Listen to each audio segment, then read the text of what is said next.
ये जो गुज़िश्ता बारिशें हुई, 18 घंटे लगातार बारिश हुई, जिसके बायस यहाँ पर क्योंकि कम वक्त में ज़्यादा बारिश हुई और उस पानी की निकासी आपका सिस्टम जो है वो इतना एडवांस नहीं था, या ये कह लें कि क्योंकि ये रेगिस्तान का मुल्क है, यहाँ पर उस तरह पानी इतनी फरावानी से बाहर नहीं निकल सकता था। यूएई का इंफ्रास्ट्रक्चर जो है वो एक रेगिस्तान का मुल्क है, यहाँ पर बारिश में शादो नाज़िर होती है, यहाँ पर बारिश होने पर हम लोग फेस्टिवल की तरह एंजॉय करते थे।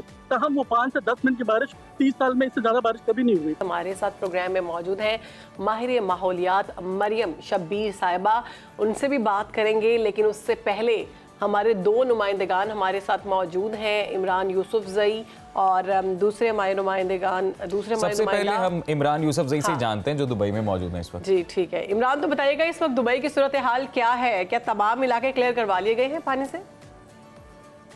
जी सुबह बखैर, इस वक्त मैं मौजूद हूँ यूएई की रियासत शारजा में, और जो दुबई से बिल्कुल बॉर्डर पे वाक़ और जहाँ सबसे ज़्यादा नुकसान भी शारजा में हुआ है। इस वक्त मैं आप मेरे बैकग्राउंड में जो बिल्डिंग देख रहे हैं, इसके बिल्कुल अकब में एक मेन शारा जिस शारा अलवादा कहा जाता है, पिछले 3 रोज से बंद थी, आज सुबह ही उसे रिसेंटली खोला गया है।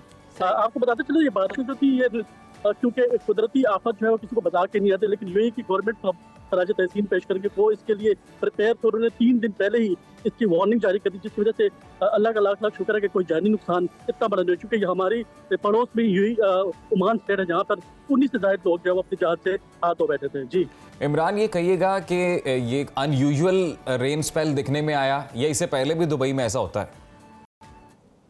देखिए, जैसे कि आपको बता दूं कि यूएई में एक रेगिस्तान का मुल्क है, यहाँ पर गर्मी की शिद्दत बहुत ज़्यादा होती है। गर्मी की शिद्दत को कम करने के लिए यूएई हुकूमत जो है खुद से जो है वो मौसमी बारिशें जिसको कहा जाता है, वो क्लाउड सीडिंग जिसे कहते हैं, वो बनाती है। लेकिन वो 5 से 10 मिनट के लिए बारिश होती है, जिसको कंट्रोल करने के लिए इनके पास इंफ्रास्ट्रक्चर इनफ है।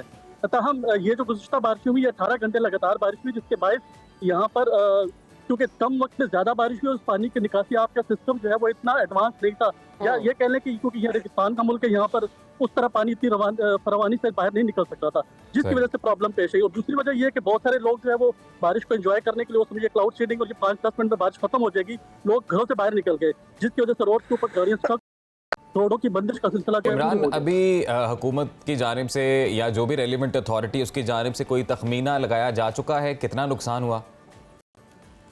देखिए, 5 से 10 हज़ार गाड़ियां जो है वो स्टक हो गई थी, जिनको अभी पहले फेज में ही निकाल गया। जैसे कि मैं बताता चलूं कि यहाँ की गवर्नमेंट के जब ऑपरेशन सिस्टम शुरू हुआ तो उनको 3 चैलेंजेस का सामना था। सबसे पहले जो रोड बंद है उस रोड को खोलना, उसके बाद उन रोड की सफाई का मसला, जो बता दूं कि ये सफाई का मसला इंतहाई अहम होता है, क्योंकि यूएई एक ऐसा मुल्क है जहाँ पर हर शाम को म्यूनसिपैलिटी की गाड़ियां आके गलियों और रोडों की सफाई करती है।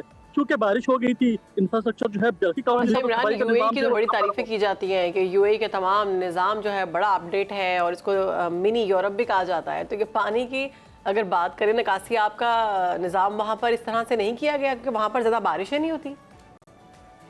देखिए, जैसे मैंने बताया कि यूएई का इंफ्रास्ट्रक्चर जो है वो एक रेगिस्तान का मुल्क है, यहाँ पर बारिश में शादो नाज़िर होती है, यहाँ पर बारिश होने पर हम लोग फेस्टिवल की तरह एंजॉय करते थे। तहम वो 5 से 10 मिनट की बारिश 30 साल में इससे ज्यादा बारिश कभी नहीं हुई। तहम इस दफा जब 18 घंटे की बारिश हुई तो पता चल, लेकिन इसकी एक वही बात कि अनयूजुअल एक रेन स्पेल था जिसकी वजह से मुश्किलात का सामना करना पड़ा। इमरान यूसुफजई, बहुत शुक्रिया आपका, दुबई से आपने इस वक्त जो ताज़ा तरीन सूरत हाल है वो हम तक पहुँचाई है, हमारे को हम लोगों ने अपडेट किया इस हवाले से।